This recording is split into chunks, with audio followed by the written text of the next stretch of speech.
안녕하세요. 혹시 열 손가락 깨물어 안 아픈 손가락 없다는 말 들어보셨나요? 보통 자식들 사랑을 말할 때 그런 말을 하죠. 그런데 저희 시모는 그렇지 않았어요. 아무리 물고 뜯어도 안 아픈 손가락이 딱 하나 있었어요. 바로 우리 막내 도련님요. 남편과 나이 차가 있는 막내 도련님은 시모의 사랑을 듬뿍 받아 아주 생각 없는 아나무인의 갯사가지 같은 사람으로 자랐어요. 그리고 본인이랑 똑 닮은 여자랑 결혼했죠. 그게 바로 제 동서예요. 그리고 이 세 사람이 저의 사연글의 주인공이 되는 건 당연한 일이기도 하죠. 저와 남편은 이 세 사람에게 무척 많이 시달렸거든요. 제 남편은 속이 깊은 사람이었어요. 연애 초반에는 참 지루하고 무슨 생각을 하는지 모르는 남자다 싶었는데 점점 사람을 알고 나니 속이 깊고 진중한 사람이더군요. 그리고 절대 경거망동하는 사람도 아니었고요. 남편과 결혼을 결심한 건 시부의 영향도 있었어요. 처음 시부모님이 될 분들과 마주했을 때 시부가 제게 엄청 잘해줬어요. 상냥하고 친절한 성품에 넉넉한 인심까지. 정말 남편도 남편이었지만 시부의 모습에 이 집에 시집가면 크게 고생할 일은 없겠다고 생각했죠. 그렇지만 세상의 모든 게 제 뜻대로만 되는 건 아니더라고요. 시부가 괜찮은 만큼 시모가 굉장히 까다로운 사람이었어요. 시부가 왜 시모와 결혼을 했는지 의아할 정도로 두 분은 정반대의 사람이었어요. 옛날 일이니 중매나 선보고 결혼했을 수도 있겠지만 아무리 봐도 시모는 성격이 급하고 사람을 험하게 다루는 면이 있었거든요. 게다가 아까도 이야기했듯이 막내 도련님에게 유독 약해서 매번 그 도련님에게만 돈을 퍼다 주는 거예요. 차라리 남편과 도련님이 친형제가 아니었다면 이해가 갈 만큼 맞이인 남편과 막내 도련님의 처우는 명백하게 달랐어요. 그렇다고 막내 도련님이 애교 있는 성품이라는 건 아니었어요. 그랬다면 귀엽기라도 했겠지만 이건 뭐 소황제처럼 오냐오냐 사랑받고 자란 티가 너무 심하게 나는 싸가지 없는 놈이었거든요.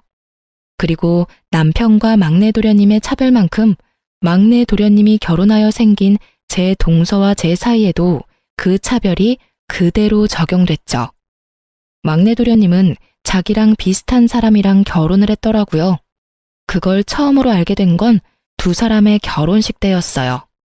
시모는 저와 남편 결혼식에는 아무런 선물도 해주지 않았어요. 그런데 막내 도련님과 동서의 결혼식에는 선물을 아주 크게 해주셨더라고요. 두 사람이 살 집도 지원해주고 동서에게 10돈이나 되는 금부치도 선물로 주셨죠. 그때는 정말 서운한 마음이 들었어요. 저와 남편이 결혼했을 때는 너희가 알아서 마련하라는 이야기를 들었거든요. 선물을 바라는 것도 아니고 당시에는 그게 당연한 일이라는 생각을 했는데 막내 도련님의 결혼식을 보면서 뭔가 억울한 기분이 드는 건 어쩔 수 없는 일이었죠. 비교가 되니까요. 금부치에 대한 욕심보다는 그게 시부모의 애정과 관심이라는 생각이 드니까 더 비교되어서 우울했던 것 같아요. 그렇지만 형님 된 제가 동서에게 그런 마음을 가지면 안 될 것 같아 열심히 제 마음을 추스렀지만 생각보다 그게 쉽지 않더라고요. 동서는 아주 대단한 사람이었거든요. 시모를 어떻게 구워 삼는지는 모르겠지만 매번 시모에게서 돈을 받아가는 솜씨가 대단했어요. 게다가 매번 힘든 일은 빠지는데도 시모는 그런 동서 탓을 하거나 혼낸 적이 전혀 없었어요. 특히 명절이나 김장철에는 절대로 일찍 온 적이 없었어요. 일이 다 끝나고 오는데도 시모는 여전히 동서에 대한 애정뿐이었죠. 한 번은 제가 시모에게 말했어요. 어머님, 동서가 항상 늦는 것 같은데 이번에는 시간을 좀 늦추는 게 어떨까요? 시간을 왜 늦춰? 걔야 일이 있으니 늦는 거겠지. 너 혼자 일하는 게 지금 힘들다고 내 탓하는 거니? 내가 젊었을 때는 이런 건 일도 아니었어. 그러니까 앓는 소리 그만하고 손이나 빨리 움직여. 제가 혼자 해서 힘들다기보다 동서가 이 일에 익숙해지지 못해서 실수를 할까봐 그러죠. 여러 번 해봐야 손에 익기도 하고 실수도 없을 텐데. 지금 남 실수 신경 쓸 때니? 너야말로 열심히 좀 해. 넌 매번 하는데도 실수하고 모른다고 하지 않니? 바쁜 사람 괜히 신경 쓰이게 하지 말고 어서 움직여 어서. 매번 제 이야기는 묵살당하기 일쑤였죠. 그게 너무 억울했어요. 그렇게 답답한 마음을 안고 지내던 어느 명절 전날, 저는 시부 혼자만 있는 시댁에서 열심히 요리 준비에 여념이 없었어요. 설날 차례상을 준비하고 손님 대접 음식까지 하려면 손발이 모자랐어요. 시모는 아침부터 나가고 없었어요. 몇 번째인지 모를 명절 전날 아침 출타였어요. 시모는 제가 명절 준비를 하러 오면 본인은 집을 나갔어요. 잠깐 외출한다고 하고요. 그러고는 연락두절이 되었다가 저녁에나 집에 돌아왔죠. 저에게 모든 일을 시키려는 일이라는 걸 알게 된 건 그게 3번째쯤 되었을 때였어요. 몰래 한숨을 쉬며 일을 하는데 전화기가 계속 울리더군요. 바빠서 받지 않으려다가 쉬지도 않고 울리는 전화를 보니 친정엄마였어요. 집에 무슨 일이 있나 싶어 전화를 받았는데 생각보다 급한 목소리의 엄마가 말하더군요. 예, 너희 아버지 지금 구급차 실려갔어. 지금 나뿐인데 너무 무서워 딸. 병원에 와주면 안 되니? 어머니의 목소리는 거의 공포에 질려 있었고 저도 당황했어요. 황급히 시계를 보니 오빠네가 올 시간은 절대 아니었죠. 알았어. 어느 병원인지 문자 보내놔. 지금 당장 갈게. 저는 앞치마를 벗으며 황급히 부엌 밖으로 나왔어요. 시부가 베란다에서 화초에 물을 주고 계시길래 말했어요. 아버님, 정말 죄송한데 지금 친정아버지가 쓰러지셔서 병원에 계시다고 하셔서요. 당장 나가봐야 할 것 같은데 괜찮을까요? 시부가 깜짝 놀라더니 말하더군요. 많이 안 좋다고 하던가? 응급실 실려갔는데 뇌출혈인 것 같다고 하셔서. 저는 두려움으로 두근거리는 심장을 부여잡고 시부에게 말했어요. 시부는 제게 걱정 말라며 등을 토닥거려 주더니 말하더군요. 병원이 어디야? 아침에 택시 잡기도 힘들 테니 내가 데려다 주마. 저는 그렇게 시부의 차를 타고 병원으로 갔어요. 그리고 가는 길에 동서에게 전화를 했죠. 동서, 나야. 혹시 오늘 좀 일찍 올 수 있어? 친정 아버지가 쓰러지셔서 병원에 입원해 계시는데 지금 가봐야 하거든. 그런데 지금 시댁에 어머님도 안 계셔서 동서가 좀 봐줘야 할 것 같은데. 제가 그렇게 말하자 수화기 너머로 한숨을 쉬는 소리가 들리더니 동서가 말하더군요. 네, 알았어요. 제가 가서 볼게요. 고마워, 동서. 시댁 현관문 도어락 비밀번호는 알지? 내가 장은 다 봐놨고 밑준비하다가 나왔으니까 그렇게 양이 많지는 않을 거야. 오늘만 좀 부탁해. 솔직히 이렇게 말하는 것도 지금 생각하면 웃긴 일이었지만 그때는 저도 참 순진했었죠. 한 번도 명절 준비를 하러 오지 않은 사람한테 부탁을 하다니. 화를 내고 왜 안 오냐고 성질을 내도 모자랄 텐데 그치만 그때 저는 바보같이 참고만 있었어요. 동서에게 다짐을 받고 전화를 끊은 저는 시부와 함께 병원으로 들어섰어요. 아버지는 응급 CT를 찍고 수술을 기다리고 있는 중이었고 어머니는 응급실 의사에게 아버지의 상태에 대해 들었더군요. 아버지 상태는 정말 좋지 않아 보였어요. 거의 의식도 없는 상태였고 어머니가 왜 무서워했는지 알 것 같더라고요. 시부는 옆에서 저와 친정어머니를 보다가 밖으로 나가시더라고요. 정신이 없어서 배웅도 못 해드렸는데 다시 돌아오셨죠. 그리고는 저를 몰래 부르더라고요. 갔더니 시부 손에는 현금 다발이 들려 있었어요. 그걸 제 손에 들려주면서 그러더군요. 병원비 걱정되지? 얼마 전에 사돈 총각 결혼한다고 돈 많이 들었을 텐데 사돈한테는 내 이야기 하지 말고 네가 모은 돈이라고 하고 드려. 그렇잖아도 큰일 치러서 정신도 없으실 텐데 바깥 어른도 저렇게 되셔서 마음이 많이 힘드실 거야. 제가 흘려가며 했던 말을 귀에 담아두신 시부의 모습에 저는 눈물이 절로 나더라고요. 그 삭막한 시댁에도 내 편이 있구나 싶어서요. 게다가 정말로 저희 집에는 돈이 없었거든요. 아버지는 토목업 종사자로 넣어둔 보험도 많지 않고 제한적이었거든요. 저는 시부에게 연신 감사하다는 말을 했고, 시부는 오래 있는 것도 부담스러울 수 있으니 집에 가 있겠다고 하시고는 가셨어요. 저는 엄마를 위로하며 돈을 건네줬어요. 그렇게 아버지 수술도 끝났고 오빠네가 올 때까지 기다렸죠. 그런데 오빠네도 좀 늦더군요. 저녁 시간대쯤 되자 시모에게서 전화가 왔어요.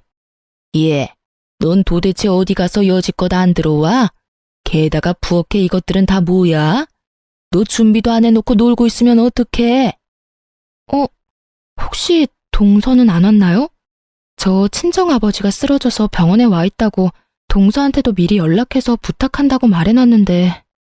네 동서야 왔지. 그런데 네 동서는 그런 소리 들은 적 없다고 하는데 무슨 소리야? 항상 하던 대로 네가 명절 준비 다 해놨을 거라고 생각하고 지금 집에 왔는데 애들 대접해 줄 것도 없고 이게 무슨 꼴이야 대체? 저는 너무 억울했어요. 분명히 동서에게 말했는데 동서가 거짓말을 하니 말이죠. 그렇게 실랑 일을 하는데 오빠네가 왔길래 저도 황급히 시댁으로 돌아왔어요. 시댁에 들어가니 시모가 한껏 화난 얼굴로 절 기다리고 있더군요. 너 요즘 막 나가는 거 아니니? 네가 맏며느리인데 이런 식으로 굴면 밑에 애가 뭘 보고 배워? 어머님, 제가 말했다시피 저 병원에서 이제 오는 길이에요. 친정 아버지 쓰러지셔서 병원 갔다 왔다고요. 그리고 동서한테도 제가 아침에 미리 말했고요. 전화를 받긴 했는데 변명치고는 좀 허접하잖아요. 형님이 힘드셔서 일을 쉬고 싶으셨던 건 이해하는데 아버지가 아프다니 어떻게 명절에 일하기 싫다고 아버지를 팔아먹어요? 그래서 내 말이 거짓말 같아서 안 왔다고? 동서는 내가 하는 말이 다 거짓말로 들리나 봐. 내가 하는 말이 가짜게 들리지? 이 정도쯤 되니 저도 참을 수 없었어요. 열받아서 말도 험하게 나올 수밖에 없었죠. 집안에는 시부도 남편도 막내 도련님도 없었고 여자 셋뿐이었고 그 중에 2명은 아주 찰떡같이 붙어 있었으니까요. 어디서 애 기를 죽여? 잘못은 네가 했는데 왜 막내를 혼내? 그리고 네 아버지가 아프면 우리 집 차례상 말아먹어도 되니? 정신 차려. 너 이 집 시집 와서 친정에 신경 쓰는 거 아니다. 아무리 일하기 싫고 친정에 가고 싶어도 이런 식으로 다 내팽겨치는 건 아니지. 내팽겨친 거 아니라고요. 아버지 아프셔서 갔다는데 왜 제 말을 못 믿으세요? 믿을 수가 있어야 믿지. 그래, 여태까지 일 혼자서 하려니 힘들디? 아예 차라리 영원히 우리 집에서 일 못하게 만들어줘? 시모의 말에 상처만 받아가던 그때 현관문이 열리고 시부가 들어왔어요.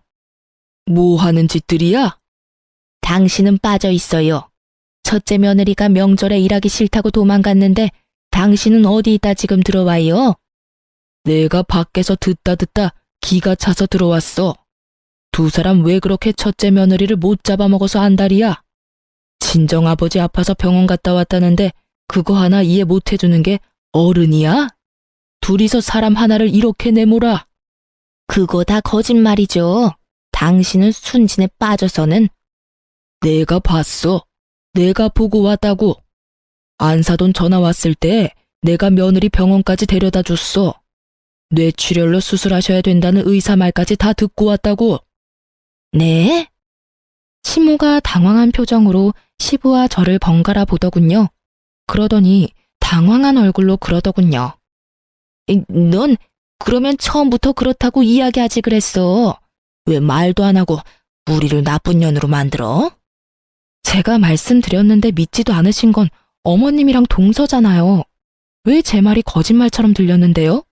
제가 매번 혼자 일하다가 명절 전날 뜬금없이 아버지가 아프다고 하니까 거짓말이라고 생각하신 거예요? 그러니까 좀 더 신빙성 있게 말을 했으면. 봐봐. 첫째한테만 일 시키고 막내 며느리를 그렇게 끼고 도니까 이런 일이 벌어지는 거 아니야. 누구는 일하고 누구는 매번 늦고. 막내 며느리, 너는 도대체 매번 뭘 하느라 늦게 와? 일찍 와서 네 형님 도와줄 생각도 안 하고. 시모에 이어 동서까지 까내리며 혼내는 시부 앞에서 두 사람은 아무 말도 못하고 눈깔만 내리깔고 있더군요. 덕분에 저는 속이 시원했고요. 앞으로 명절에 요리하는 거 둘째 며느리 오기 전까지는 아무도 손대지 마라. 요리는 다 같이 모여서 하는 거야. 알아들었어? 시부의 그 말 덕분에 동서는 꼬박꼬박 일찍 오게 됐어요. 하지만 여전히 요령 피우며 일을 적게 하는 동서였어요. 그래도 아예 없을 때랑은 다르니 저도 시모 몰래 동서에게 일 많이 시켰어요. 일 안 하려고 하면 시부를 부르는 신용을 하면서요.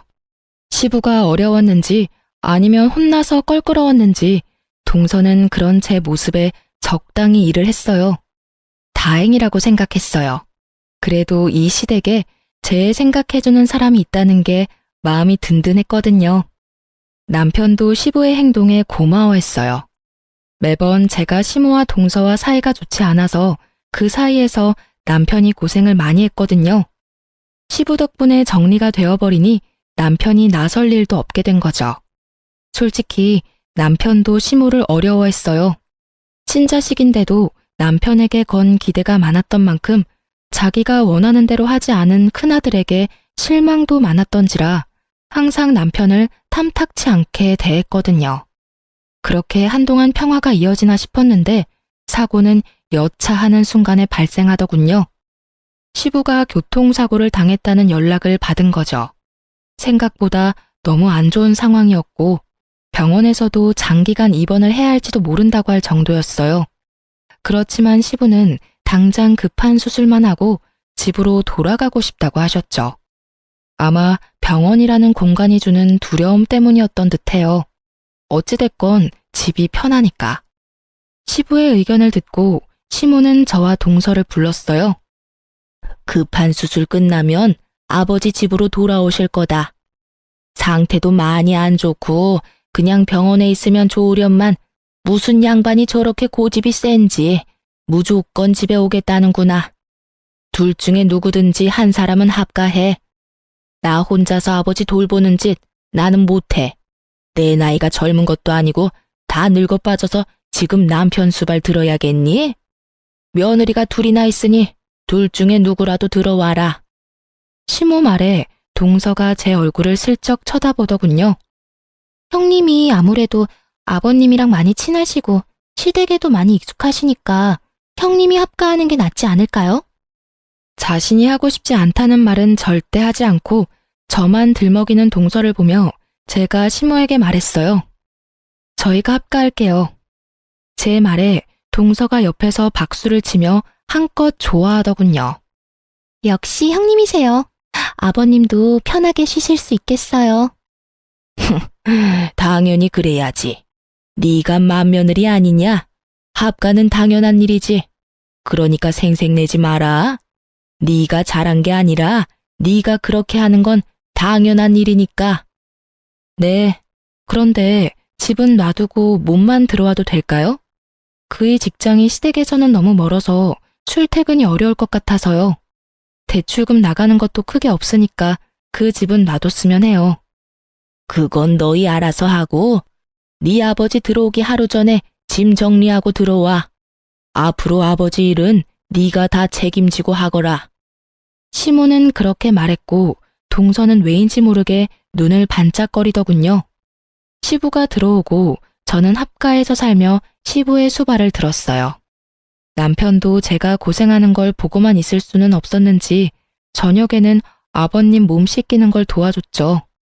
저는 식사할 때 도와드리고 이동하는 걸 도와드렸어요. 우리는 맞벌이였지만 시부의 상태가 워낙 위중하니 제가 일을 그만두고 시부 수발을 들었어요.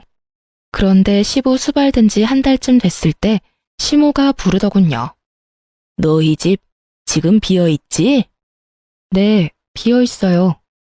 그 집 파는 게 어떠냐? 네?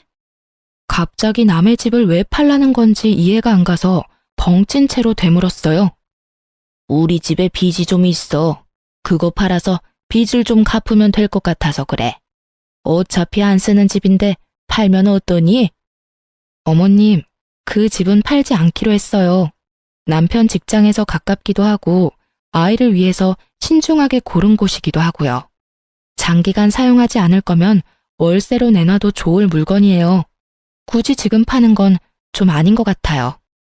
아니, 너는 시댁이 힘들다는데도 눈 하나 깜짝 안 하니? 죄송하지만 어머님, 그 집은 저희들 돈으로만 마련한 집이에요.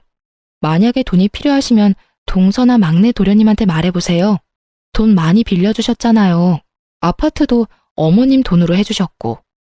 막내 도련님이랑 동서도 그간 돈 좀 벌었을 테니까 본인 돈으로 집을 사던지 어머님이 해주신 돈으로 산 아파트 담보대출이라도 받아서 얼마 정도 어머님한테 돌려주던지 하라고 하면 될 것 같네요. 지금 나더러 줬다가 뺏으라는 거야? 그렇게 파렴치한 사람을 만들고 싶니? 줬다가 뺏는 건 당연한 거죠.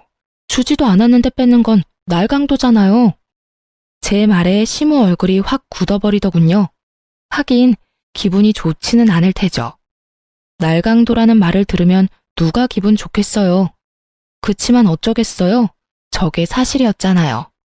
저희한테 준 것도 없는데 달라니 말도 안 되는 이야기죠. 제 말에 시모가 울그락불그락하며 소리치더군요. 너 시어머니한테 그게 무슨 말버릇이야? 어떻게 저런 말을 서슴없이? 어머님이 잊으신 것 같아서 말씀드려봤어요. 솔직히 동서랑 막내 도련님한테 다 퍼주실 때는 좀 억울한 기분이 들기도 했는데 지금에 보니 지원받지 않았던 게 다행이라는 생각이 들어요. 저희가 돈이라도 받았어 봐요. 있는 돈 없는 돈 다 달라고 하셨을지도 모르죠. 지금도 그렇고요.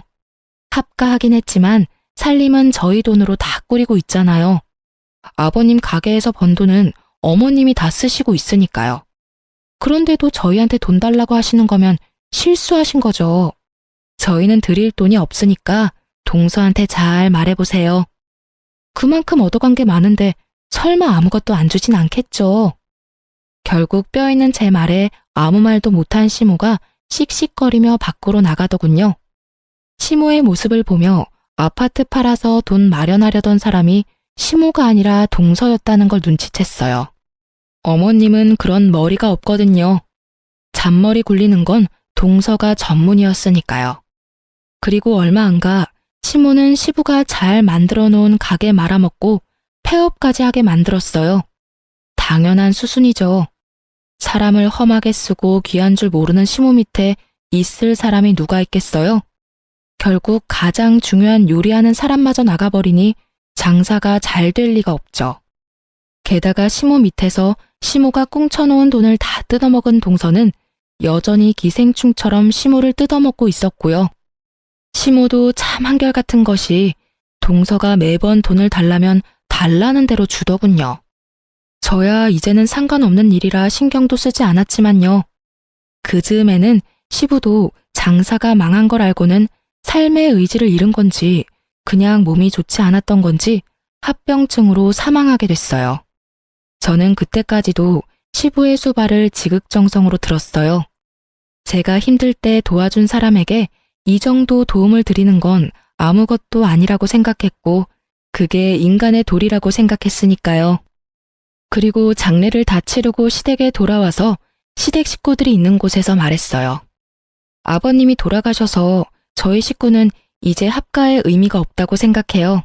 저희는 이제 원래 저희가 있던 집으로 돌아가겠으니 앞으로는 동서가 어머님네서 합가해서 지내. 여태껏 내가 아버님 수발 들었는데 이제는 동서가 좀 해야지. 그리고 어머님도 나보다는 동서를 더 좋아하시니 동서가 합가해서 어머님 모시는 게 맞는 것 같아. 형님, 그건 아니죠. 그때는 아버님이 아프셔서 형님이 일시적으로 합가하신 거고 아버님이 돌아가셨으니 합가는 이제 없는 일인 거잖아요. 굳이 저희가 합가를 할 필요가 없는 것 같은데? 동서, 아버님 이제 막 돌아가셨어. 어머님 기분이 어떠시겠어? 이 집에 마음 맞는 사람이라도 있어야 어머님이 마음이라도 편하게 있으실 수 있잖아. 동서는 왜 그렇게 생각이 없어? 나조차고 이래? 어머님 혼자 남으셨는데 남은 가족들이 신경 써야 할 거 아냐. 그리고 여태껏 동서가 어머님한테 받은 게 얼만데 이 정도도 못해? 여태껏 받은 거 돌려드린다 생각하고 잘 모셔. 그리고 어머님한테 받은 돈으로 마련한 집은 팔고 들어오는 거 잊지 마. 제 말에 시모는 환하게 웃으며 반겼고 동서는 완전 죽상을 하더군요. 물론 시모 앞에서는 그런 표정 짓지는 않더라고요. 하긴 시모에게 뜯어먹은 게 얼마인데 양심이 있으면 그런 얼굴 하면 안 되죠. 좋다고 합가하겠다고 넙죽 받아도 모자랄 판에.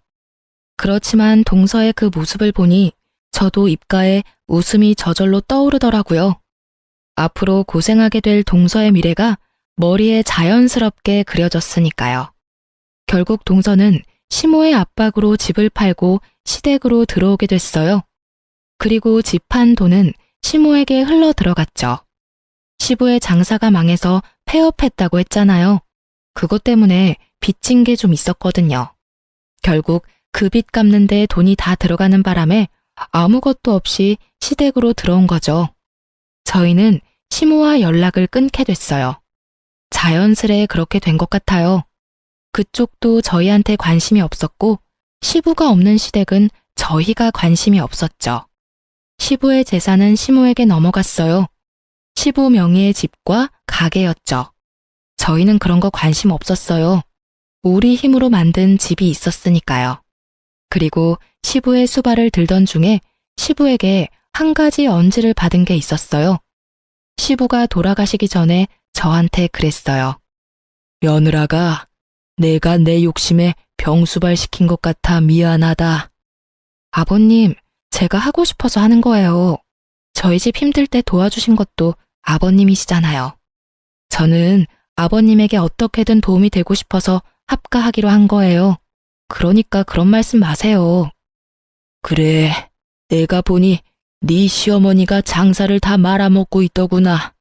10년 넘게 같이 일하던 직원도 잘라버리고 내가 죽고 나면 이 집에 제대로 남아있을 재산이 없어. 재산 없으면 뭐 어때요? 집만 있으면 어떻게든 사라져요. 자식도 둘이나 있으니 용돈도 필요한 정도는 드릴 수 있고요. 너희 시어머니 걱정하는 건 아니다. 그 사람은 그런 걱정 안 해도 악착같이 살 사람이거든. 내가 걱정하는 건 첫째랑 너다. 여태껏 해준 것도 없이 마음고생만 시키고 결국에는 병수발까지 시키니. 그러니까 내가 몰래 넣던 생명보험 며느리 네 이름으로 바꿔놓을 테니까 그거 수령해서 손주 키워가며 잘 살아라. 막내는 이미 많이 가져갔어. 없어도 잘 살겠지. 시부에게 유언처럼 그 말을 들을 때 어찌나 마음이 아팠는지 몰라요. 그래서 저는 시부의 사망보험금을 여전히 손도 못 대고 있었어요. 수령은 했지만 쓰기가 미안하고 아까운 기분이 들어서요. 시모와 동서는 모르는 돈을 받았으니 시모가 시부 유산을 나눠주던 안 나눠주던 상관하지 않았어요. 그렇지만 시댁에서는 난리가 났더라고요. 시부의 재산이 얼마 안 된다는 걸 알게 된 동서가 본성을 드러내기 시작했거든요. 시모 곁에 붙어서 입안에 혀처럼 굴며 단물 쓴물 다 빼먹던 동서가 이제는 시모가 아무것도 없다는 걸 알고 홀대하기 시작한 거예요. 저와 연락 한 번 없던 시모가 처음에 전화 왔을 때 두 사람이 어지간히도 틀어졌구나 짐작할 수 있었어요. 예, 내 말 좀 들어보렴. 내가 얼마 전에 수영교실을 가기로 했거든. 그런데 준비물이 생각보다 많더라고. 게다가 나이도 늙은 사람이 싼 거 걸치고 가면 사람들이 얼마나 욕하겠니? 그래서 수영복이랑 수영장에 갈 준비물 산다고 돈 좀 달랬더니 세상에 문화센터에 네 동서가 전화해서 취소해버린 거 있지? 뭐 저런 애가 다 있는지 모르겠어. 게다가 아침 저녁으로 식사도 안 하고 음식도 맛없고 청소도 안 해서 뭐라 했더니 어머님이 집에서 쉬고 계시니까 어머님이 좀 하세요 라고 하더라니까. 이 정도면 사람이 바뀐 거 아니니? 어떻게 나를 감쪽같이 속일 수가 있어? 동서가 좀 너무하네요. 어머님이 동서한테 얼마나 잘해주셨는데 가방도 사주고 집안일도 안 할 수 있도록 빼주고 집도 사줬는데 말이죠. 혹시 돈 빌려주실 때 차용증 받은 건 없으시죠? 그거라도 있으면 어떻게든 되지 않을까 싶은데. 그래도 가족끼리 그런 걸로 이야기하는 것도 좀 그렇긴 하죠. 제 말을 듣던 시모가 갑자기 조용히 뭔가 생각하는 것 같더니 급하게 전화를 끊더군요. 그래도 급하다고 저한테 네가 대신 자기를 돌보라는 말은 안 하더군요. 하긴 한번 해보니 저와 시모가 얼마나 맞지 않는지 알게 됐으니까요. 그리고 그 뒤에 남편을 통해서 알게 됐어요. 시댁에서 시모와 동서가 돈 때문에 난리 났었다고 하더라고요. 돈 없다고 시모 홀대하던 동서가 결국 시모가 들이민 차용증에 먼저 나가 떨어진 거죠. 동서는 시모가 차용증을 가지고 있다는 걸 몰랐더라고요. 모를 수밖에요. 어머님이 아들을 통해서 받아두셨더라고요. 아버님이 악착같이 살 거라는 말이 빈말은 아니었던 거죠. 동서가 시모에게 원룸 하나 얻어줄 테니 따로 살자는 말을 했을 때 시모가 차용증을 들이밀면서 그 돈 다 갚으면 나가준다고 했다더군요. 처음 보는 차용증과 자기를 부양하라며 악쓰는 시모 모습에 동서도 진절머리가 난 모양이더라고요. 그렇지만 이 상황도 웃기긴 마찬가지잖아요. 엄연히 동서가 살고 있는 집은 시모 소유이고 얹혀 사는 사람은 동서네인데도 마치 자기가 주인인 척 진짜 주인을 쫓아내려고 하다니 동서도 여간 내기는 아닌 거죠. 게다가 두 사람의 다툼에서 동서도 지지는 않더군요. 시모가 차용증으로 협박 아닌 협박을 하자 동서도 시모 협박에서 벗어나고 싶었던 모양이에요. 그래서 하면 안 될 방법을 생각해낸 거였죠. 시모가 가진 집을 팔아버리려 했다더군요. 당연히 그렇게 되지는 못했고요. 그리고 그걸 알게 된 시모는 시모가 가진 집을 담보로 대출을 한껏 받았더라고요. 동서가 나쁜 짓을 꾸며도 절대 손해는 보지 않으려고요. 참 대단한 고부간이죠. 어쩜 이렇게 하는 짓들이 똑같은지. 결국 마지막은 시모의 가출이었죠.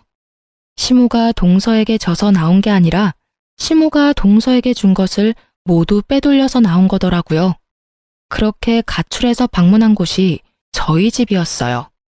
시모가 처음에 찾아왔을 때 저와 남편은 절대로 시모를 받지 말자고 미리 이야기를 나눈 상태였어요. 남편도 남편대로 시모에게 실망한 것이 컸고 저는 저대로 시모에게 당한 세월 때문에 용서가 되지 않았죠. 시모는 대뜸 오자마자 그러더군요. 예, 너희 집이 많이 좁네. 나까지 같이 살려면 좀 더 큰 집으로 이사 가야겠다. 너희 그 정도는 되지? 이 집도 대출 없이 샀잖니? 어머니, 저희는 다른 데로 이사 갈 생각 없어요. 그리고 어머니는 지금 집이 있으시잖아요. 막내가 모시고 있는데 여기는 왜 오신 거예요? 남편 말에는 가시가 있었어요. 그 말에 시모가 쌍심지를 켜고는 눈을 부라리며 남편에게 소리치더군요. 넌 내 아들이야. 내가 내 아들 집에 오는 게 무슨 잘못이니? 그러면 넌 이 엄마를 모시기 싫다는 거야? 네, 저는 이미 어머니가 제 처하고 저를 동생네와 차별할 때부터 그렇게 생각하고 있었어요. 그래서 분가할 때 동생을 어머니한테 붙여줬잖아요. 그때 좋아하셨던 것도 어머니셨죠? 이제 저희는 더 이상 다른 볼 일 없다고 생각하는데요. 볼 일이 왜 없어? 엄마가 부르면 와야 하는 게 자식된 도리지. 네가 싫다고 해서 네가 나를 부양해야 할 의무에서 자유로워지는 거 아니야. 너희들은 나를 부양해야 할 의무가 있다고. 어머니, 저희는 이미 아버지 병수발까지 들어가며 부양했어요. 나머지는 동생이 할 일이죠. 그리고 솔직하게 말해볼까요? 아버지가 남긴 유산, 저희 몫은 아무것도 없었잖아요. 어머님이 쥐고 안 놓아주셨으니까요. 그래서 저희도 어머니하고 할 말 없어요. 남편은 시모에게 냉정하게 말했어요. 말투가 냉정했을 뿐 하는 말은 모두 사실이었죠. 그렇지만 시모는 그게 마음에 들지 않았던 모양이더라고요. 그래서 너희가 받은 거 없다고 지금 나한테 이러는 거니? 네, 그러니까 저희한테 부양하라 마라 말하지 마세요. 그게 그렇게 마음에 걸렸으면 말을 하지 그랬어. 내가 지금이라도 한몫 떼주마. 원하는 금액이 얼마야? 내가 그냥 나온 줄 아니? 나도 돈 가지고 나왔어. 정말 자식이라고 둘 있는 것들이 돈만 밝혀서는. 저희는 돈 필요 없어요. 아버지가 남겨준 보험금 있으니까요. 그거 가지고 쓰면 되니까 어머니까지 저희한테 돈 쓸 생각하지 마시고 그걸로 막내네나 잘 구슬려 보세요. 남편이 그렇게 말하고는 열이 받는지 자리를 떴어요. 시모는 남편 뒤를 쫓으며 황급히 물었죠. 야, 보험금? 무슨 보험금인데? 나는 그런 거 못 들었어. 너희 나 속이고 돈 가져갔어? 시모가 난리 치길래 저도 결국 시모에게 말했어요. 아버님이 돌아가시기 전에 제 앞으로 수령인 바꿔주셨어요. 그래서 어머님이 몰랐을 수도 있어요. 그 돈에 대한 권리는 저한테 있어요. 그래서 어머님이 저희한테 아버지 재산 나눠주지 않아도 별말 안 했고요. 그런 게 어딨어? 남편이 사망했으면 보험금은 아내가 갖는 게 당연한 거 아니니? 설마 너희 수령인 조작한 거 아니야? 시모는 자기 생각대로 열심히 소설을 쓰고 있었어요. 그래서 제가 말해드렸죠. 아버님이 직접 저를 데리고 보험사 가서 바꾼 거예요. 어머님이 아버님 병원 진료 데리고 가셨으면 수령인이 바뀔 일도 없었겠지만 어머님은 저한테 아버님 일 다 맡기셨잖아요. 못 믿겠으면 보험회사에 직접 연락해 보시던가요. 시모는 어느 보험회사인지 알아내서는 집을 나갔어요. 어디로 가는가 싶었더니 집 나왔던 동선회로 다시 돌아갔더군요. 사망보험금 앞에 다시 뭉치기로 결정한 모양이었어요.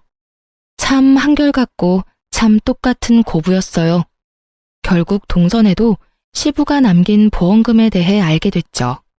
그리고 두 사람은 번갈아가며 저희 집에 찾아와 저희에게 돈 내놓으라며 난리를 피우더군요. 남편은 평일에는 항상 늦게 오는지라 이 사람들을 만날 수 없었으니 결국 이들을 상대하는 건 저였어요. 그리고 저는 더 이상 참지 않았어요. 돈 내놔. 네가 뭔데 우리 남편 보험금을 가져가? 그 보험금 내 거라고. 그래요. 형님이 무슨 수로 아버님 깨어내서 보험 수령인 바꿨는지는 모르겠지만 저희는 그거 용납 못한다고요. 용납을 못하면 뭐 어쩔 건데? 수령인을 전화로 바꾼 것도 아니고 아버님이 직접 가서 본인 의지로 말해서 바꾼 거야. 그건 보험회사에서도 확인 가능한 건데 혹시 전화 안 해본 거야? 아, 몰라요. 암튼 왜 아버님 보험금을 형님이 다 가져가냐고요. 아버님 남은 재산을 다 가져간 건 어머님이랑 동서지 내가 뭘 가져갔어? 내가 가져간 것보다 더 많은 걸 동서가 가져갔을걸? 보험금을 나눠 갖고 싶으면 아버지 재산도 나눠 가졌어야지. 왜 줘야 할 건 안 주고 정당하게 받은 내 것을 빼앗으려 들어? 하긴 그 나물에 그 밥이라고. 어머님하고 똑같이 동서도 날강도네. 칼만 안 들었지 아주 협박하는 수준이 대단하네. 뭐라고요? 말 다 했어요? 그리고 재산 나눌 것도 없었어요.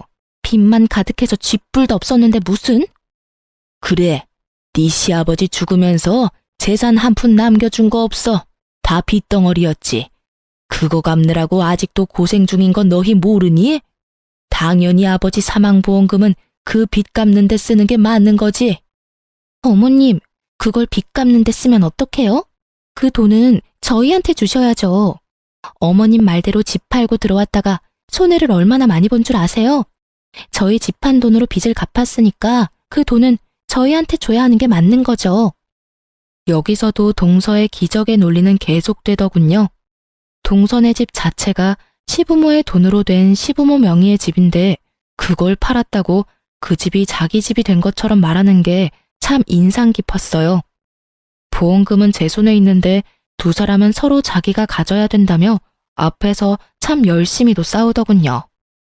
남의 집 앞에서 그만들 하세요. 그 보험금의 수령인은 저고 이미 제가 받았어요. 법적으로 문제될 소지 전혀 없으니 돌아가세요.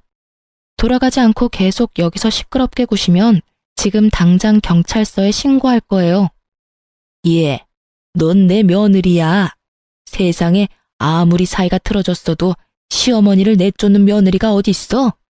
내가 너희한테 뭘 그렇게 잘못했어? 네 남편 키워준 게 나야. 클 때는 이거보다 돈 더 많이 들어. 배은망덕한 것들이. 어머님, 저는 어머님 자식 아니에요. 그리고 저 결혼한 이후로 어머님이 저한테 뭔가 해주신 적 단 한 번도 없었어요. 그럴 때는 모두 아버님이 해결해 주셨죠. 그러니까 제가 은혜를 갚을 사람도 아버님이고요. 어머님은 제가 아니라 동서에게 많이 베풀었잖아요. 저한테는 한 번도 사준 적 없던 값비싼 물건의 용돈들, 게다가 손에 물 하나 묻히지 않게 고이고이 지켜준 거 생각하면 제가 아니라 동서한테 돈을 달라고 하는 게 맞지 않나요? 그리고 제 남편이 클 때 얼마를 썼는지는 모르겠지만 양육은 당연한 거고 그걸 받으려고 하시는 게 어이없는 일이죠. 어머님이 첫째 아들에게 잘해주셨으면 첫째 아들이 어련히 알아서 잘 챙겨드리지 않았겠어요? 매번 차별당하면서 컸는데 뭔가 받으려고 하시는 것 자체가 너무 뻔뻔하다는 생각 들지 않으세요? 그리고 분명히 말씀드리는데 아버님 보험 수령인은 저예요. 남편이 아니라. 남편 키워준 걸 내세워서 받으려고 하지 마세요. 저한테 해준 것도 없으면서 어떻게 여기까지 와서 이렇게 뻔뻔하게 행동하실 수가 있어요? 정말 어이가 없어서. 그리고 동서도 마찬가지야. 아버님 수발 들라고 했을 때 나한테 합가하라고 등 떠민 게 동서였잖아. 그래놓고 아버님 사망보험금을 나눠 가지겠다. 아버님 아플 때 집에 한 번도 들린 적 없는 주제에 염치가 없는 것도 정도 것이야 상대를 하든 말든 하지. 그리고 동서가 어머님한테 야금야금 받아먹은 돈이 사망보험금보다 훨씬 많으니까 이것까지 넘보지 마. 그러다 탈라. 그렇게 저는 두 사람을 억지로 돌려보냈어요.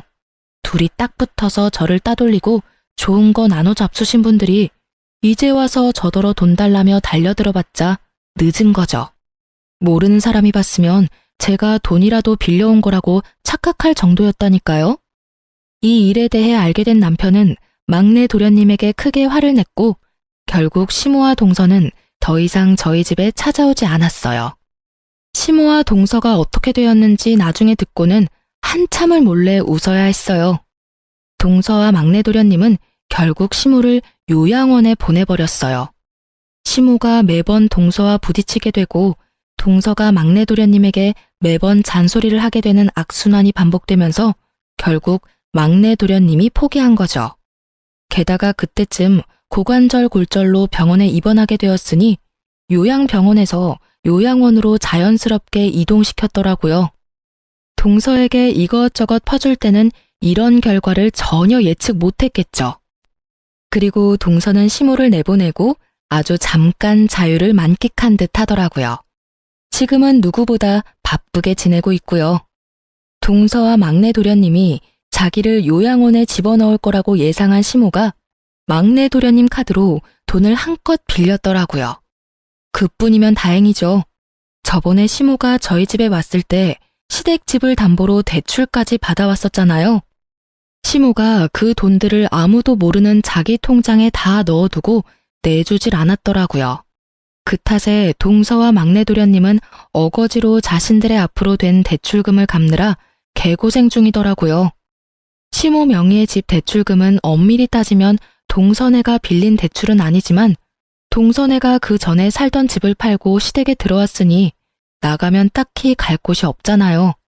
그래서 지금 있는 집이라도 지키려면 억지로 그 돈을 다 갚아야 되는 거였죠. 발등에 불 떨어진 그쪽 집안과는 다르게 저희는 평범하고 평온하게 잘 지내고 있어요. 두 사람은 사람을 함부로 다룬 벌을 받고 있는 거겠죠. 그래서 그런지 요즘은 뿌린 대로 거둔다는 말이 마음에 확 와닿아요. 자기가 싼 똥 열심히 치우는 두 분 덕택에 오늘도 선량한 마음으로 관대한 마음으로 사람들을 대하고자 노력하고 있으니 이럴 때는 두 사람에게 감사한 마음도 드네요. 제 시댁 이야기는 여기까지입니다. 지금까지 긴 사연 읽어주셔서 감사해요.